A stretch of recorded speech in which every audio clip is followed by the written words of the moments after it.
Thank you. Good afternoon, everyone. Good afternoon, everyone. Good afternoon. Have you received feedback before in your professional careers? Yes or no? Yes. Yes. Have you given feedback in your professional careers? Yes. Yes. Okay. Even if you are not managing people, we give feedback to everyone in a company, your colleagues, your managers even. So everyone, if you are working in a corporate role, we deal with feedback every day. Now the question is, have you ever wished that feedback can be provided in a much better manner? Yes or no? Yes. Yes. So today I wanted to share with you how to give feedback or how to receive feedback more effectively in a corporate environment. There is no magic formula, there's no format whatsoever as to how feedback should be provided, especially in a corporate setting. But there are certain guiding principles that we should be aware of. For instance, there is a structure that good feedback is usually delivered.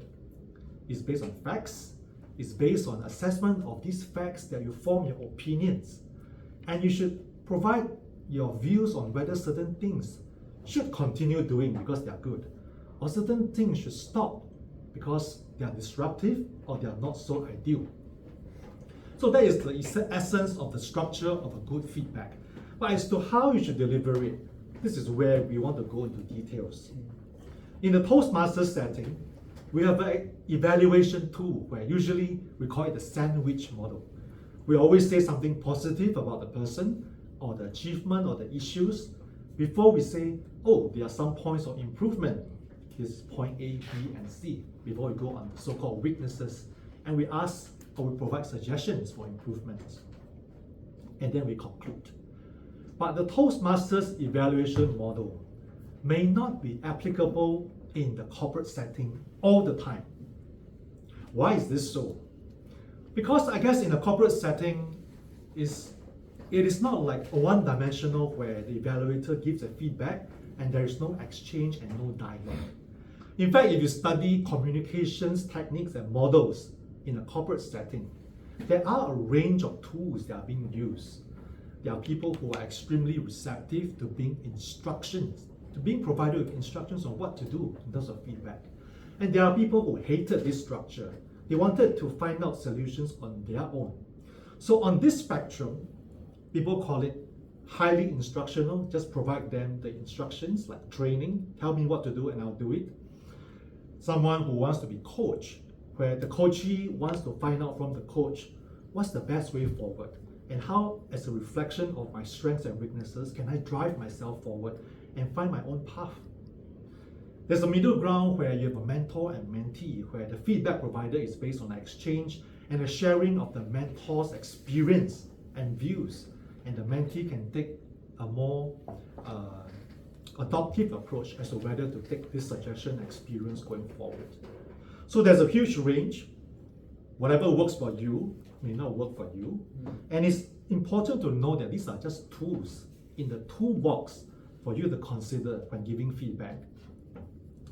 If you're receiving feedback, do remember that a feedback session is always dynamic. And that's the key in any effective exchange or dialogue you have in a corporate setting. When a manager provides a feedback to you and you find that maybe there are some areas that are not so clear, you need to make sure that these are being addressed at that point in time by respectfully, and also highlighting those issues that are not relevant or not so clear, or you have a difference in view, and make sure that this is communicated professionally. So it's like you are going through an evaluation and you find that, well, maybe there are certain areas that you need to highlight and you need to agree to disagree. And that's the point where what makes a good feedback session is the dynamics involved. It's not supposed to be one-dimensional. What we're talking about is, do you agree to disagree? But you need to make sure that this exchange of view is done professionally. And I think that when we receive such feedback and we know that there are differences in views, it's important that we maintain principles of mutual respect. You need to maintain principles of making sure that you're not distorting the facts. It's still based on logic and reason. before any meaningful session can take place. If emotions are high, if the dispute or the argument is based on something that cannot be quantified based on logic and reason, then it will no longer be a productive feedback session. Right? So the key in a corporate setting, it's okay to have differences in views in a feedback session, whether you're a manager or you're managing someone. I guess the key is make sure that whatever you say, you can stand on your own 2 feet. Whatever you deliver the message, it can stand up to scrutiny as well, that you have, you exercise your right in a corporate environment to hear your views, but not to the extent of, insubordination. And I guess the Toastmasters evaluation tool, while it is useful, it may not be appropriate when you wanted to help someone to improve on the performance. Sometimes you say good things for the person, and then you say, oh, well, by the way, you have bad things. So I guess back to the point about having tools in the toolbox, we need to know when to use the right tool. And depending on what kind of person, the person is more receptive towards the type of tools that's being used.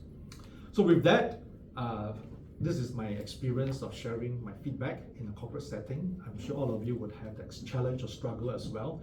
But I guess we all do our best to improve the feedback process within the company and within your own job roles. So thank you again.